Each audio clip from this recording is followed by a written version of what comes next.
Okay, hi everybody. I'm Laura, the editor of Pale Lane Magazine, and today I have my friend Dolores Juneman, and she actually has been with me since before the magazine even launched. So this is the most recent one at the time of this recording, but she's been with me from the very, very beginning, has written on the blog before it was a magazine, and then has written articles. And now she has launched a new charitable organization, and Pale Lane is now partnering with her financially.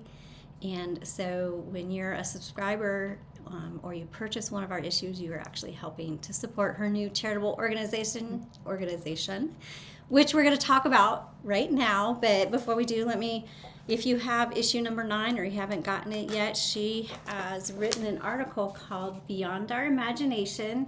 And this is about how she got started in founding Pathways Projects of the Ozarks. Did I say that right? Close. Pathways, yes. Okay. Pathways Project Coalition of the Ozarks is the long name of it. Okay. Yeah. Uh-huh. I just think of it as Pathways. We call it Pathways or Pathways Project most of the time. Okay. Mm-hmm. Well, this is a great article because it really reveals a lot about like your past and your history. A little bit of your story, and then how that really came to fruition in launching you into something you didn't even expect. Mm-hmm. So I'm going to let you kind of tell everybody what is Pathways Project. Yeah, well, Pathways Project is a coalition that I started to combat human trafficking in the Ozarks, specifically where we live in Stone and Taney County. And I never would have seen myself here ever.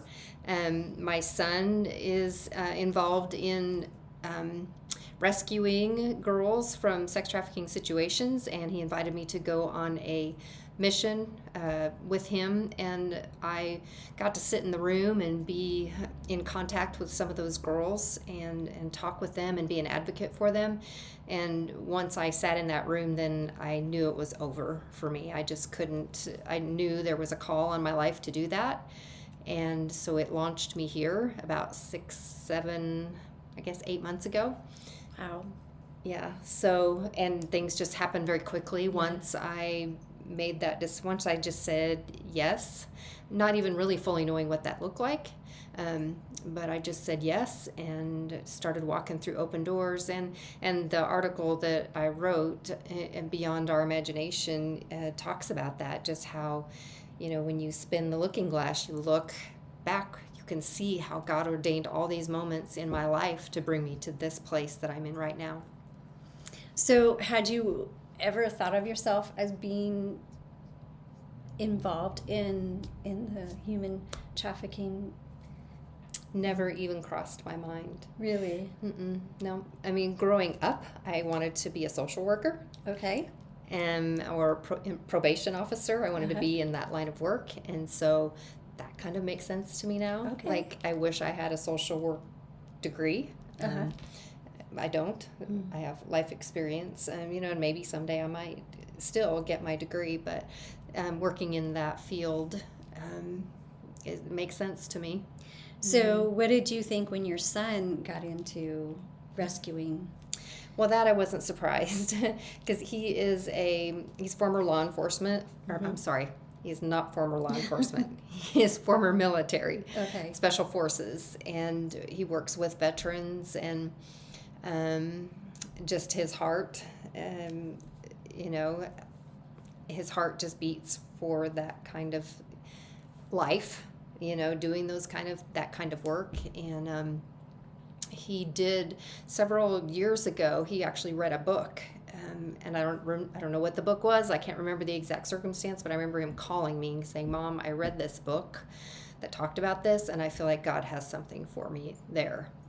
And so then this all kind of came about for him too, God ordained. And so, yeah, I'm really thankful.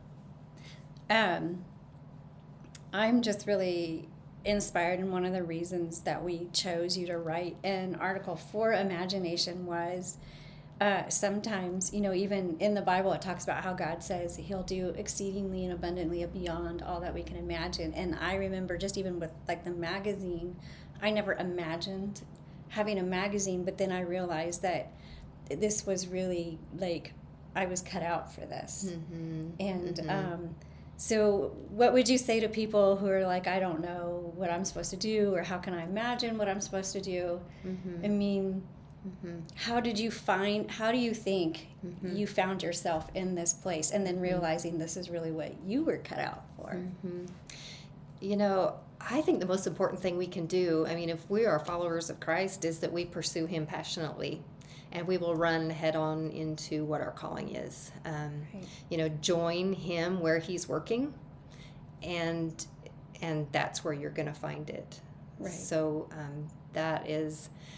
that's my best advice to someone who's trying to figure out what it is that they're supposed to be doing with their life. I mean, I was in that place too, for years. What am I supposed to be doing? I always felt like I was made for more. Always had that feeling like there's more for me than what I'm doing right now. And then, literally, my world just collided with my purpose and with God's plan for me. And so there was nothing that I could have done. There's no way I could have planned for this. Right. I just ran head on into it.